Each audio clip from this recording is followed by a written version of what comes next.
Unë besoj se kjo godin nuk e ka më të agrin moral të quhet kryeministri, se nuk mund të jetë kryeministri një godin e cila mandatohet nga votat e qytetarëve dhe bluan, pensionet, lekët e ilaçeve, bursat, pagat dhe i shpërndan në korrupsion, në interesa okulte, shesin pronat, shesin tokat, shesin të ardhmen e fëmijëve tanë.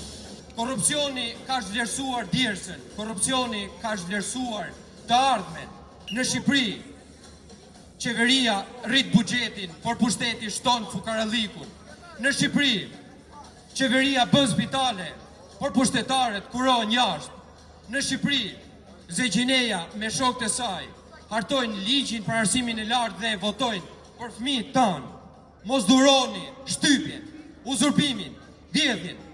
Mos duroni, hidheni poshtë, mbylluni derën, thuajeni fjalën, shtyheni përtej se ne jemi të lirë, ne meritojmë diçka tjetër. Faleminderit.